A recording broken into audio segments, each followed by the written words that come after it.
ابھی 3 دن کے بعد آنے والا دن ہمارے ہاں اس قدر معاذ اللہ ثم معاذ اللہ اہتمام کے ساتھ منایا جاتا ہے، گویا کہ اگر ہم یہ دن نہیں منائیں گے تو ہم ویسے ہی مر جائیں گے۔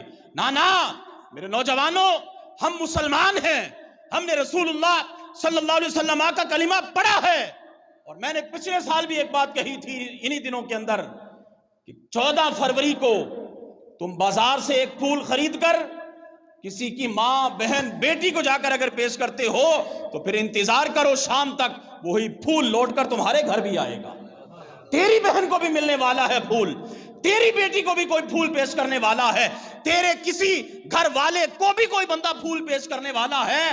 اگر تم اس بات کو پسند نہیں کرتے کہ ہمارے گھر میں پھول آئے تو پھر قطعی طور پر اس بات کو بھی پسند نہ کرو کہ تم کسی کے گھر پھول دینے کے لیے جاؤ۔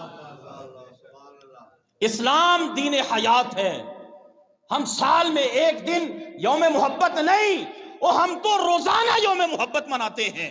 یہ غیروں کا طریقہ جو ہمارے اوپر نافذ کر دیا گیا، سال کے بعد جناب آپ فادر ڈے کے نام پر ایک دن منا لیں، مدر ڈے کے نام پر ایک دن منا لیں، فلاں کے نام پر فلاں کے نام پر، او نا میرا دین دین اسلام ہے، میرے نبی رسول کریم ہیں، میری کتاب قرآن کریم ہے، میرے نبی ارشاد فرماتے ہیں سال کے بعد نہیں، جب بھی تو اپنے گھر کے اندر جائے اور خوشی سے اپنے ماں باپ کے چہرے کو دیکھے، ایک ایک نظر پر میرا رب تجھے مقبول حج کا ثواب عطا فرمائے۔ وہ ہم کیوں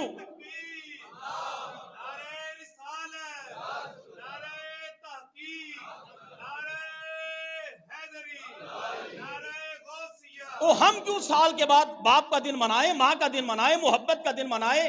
ہم مسلمان ہیں، ہمارا تو ہر لمحہ ہی محبتوں والا ہے، ہمارا تو۔ اب آپ آئیے دیکھیے، ایک صحابی جناب سیدنا حضرت ابو امامہ رضی اللہ تعالیٰ عنہ نبی علیہ السلام کی خدمت اقدس میں حاضر ہوئے اور آ کر عرض کرنے لگے، یا رسول اللہ صلی اللہ علیہ وسلم اجازت عطا فرمائیے کہ بدکاری کرنا چاہتا ہوں، توجہ رہے، بدکاری کرنا چاہتا ہوں، زنا کرنا چاہتا ہوں، حضور سے اجازت طلب کی جا رہی ہے۔ صحابہ کرام رضوان اللہ علیہ مجمعین نے جب اس شخص کی اس بے باکی کو دیکھا تو اسے روکا، کہنے لگا یہ کیا کر رہا ہے تو، اتنا بے باک ہو گیا، اتنا جرت مند ہو گیا کہ حضور سے صراحتاً بدکاری کی اجازت مانگ رہا ہے۔ میرے کریم آقا صلی اللہ علیہ وسلم نے ارشاد فرمایا چھوڑ دو اسے، چھوڑ دو اس کو، میرے قریب آنے دو، میرے قریب آنے دو۔ وہ شخص نبی علیہ السلام کے پاس آیا، آپ نے اس سے پوچھا ہاں کیا کہتا ہے؟ اس شخص نے عرض کی حضور بدکاری پر اجازت چاہتا ہوں۔ جملہ سنیے میرے رسول کریم صلی اللہ علیہ وسلم کا، آپ نے ارشاد فرمایا اتحبہ لامک، اتحبہ لامک، کیا تو اپنی ماں کے لیے اس بدکاری کو پسند کرتا ہے؟ اس نے عرض کیا حضور نہیں۔ پھر پوچھا کیا تو اپنی بہن کے لیے اس بدکاری کو پسند کرتا ہے؟ عرض کیا نہیں۔ پھر پوچھا پھپھو کے لیے پسند کرتا ہے؟ حضور نہیں۔ خالہ کے لیے پسند کرتا ہے؟ حضور نہیں۔ نبی علیہ السلام نے ارشاد فرمایا اگر تو اپنی ماں، بہن، خالہ اور پھپھو کے لیے پسند نہیں کرتا تو پھر دوسرے مسلمان بھی اپنی ماں، بہن، خالہ اور پھپھو کے لیے اس بات کو پسند نہیں کرتے۔ اب اس سے آگے والا جملہ نبی علیہ السلام نے اسے یہ جملہ ارشاد فرما دیا، وہ عرض کرنے لگا یا رسول اللہ صلی اللہ علیہ وسلم میرے ماں باپ آپ پر قربان ہوں، آپ میرے لیے دعا فرمائیں، آپ میرے لیے دعا فرمائیں۔ نبی علیہ السلام نے دستے کرم اٹھائے اور پھر اس شخص کے لیے دعا فرمائی، اللہم اغفر ذنبہ وطہر قلبہ وحسن فرجہ، او کما قال علیہ السلام، اے اللہ اس شخص کے گناہ معاف کر دے، اے اللہ اس کے دل کو پاکیزہ کر دے، اے اللہ اس کی شرمگاہ کو محفوظ کر دے۔ یہ تو زبان مبارک وہ کہ جو جملے نکل گئے بس پھر نکل گئے، دست مبارک وہ جس کے حق میں اٹھ گئے سو اٹھ گئے۔ راوی دیکھنے والے کہتے ہیں نبی علیہ السلام کی دعا مبارک کا اثر یہ ہوا کہ فَكَانَ لَا يَلْتَفِتُ إِلَىٰ شَيْءٍ بَعْدُ، زندگی گزر گئی، کبھی بھی وہ بندہ برائی کے قریب تک نہیں گیا۔ یہ دعا ہے رسول اللہ صلی اللہ علیہ وسلم کی۔ میں بار بار یہ کہنا چاہتا ہوں اگر آپ کسی کی بیٹی کے ساتھ زنا کرنا چاہتے ہیں تو کیا اس بات کو پسند کریں گے کہ ہماری بیٹی کے ساتھ کوئی بندہ زنا کرے؟ اور کوئی بھی تو ایسا نہیں ہے جو یہ کہتا ہو میرے گھر میں آ کر کوئی بندہ میری بیٹی کے ساتھ، میری بہن کے ساتھ، میری ماں کے ساتھ زنا کرے تو پھر مومن ہونے کی حیثیت سے میں بھی پسند نہ کروں کہ کسی کے ساتھ ایسا معاملہ کروں۔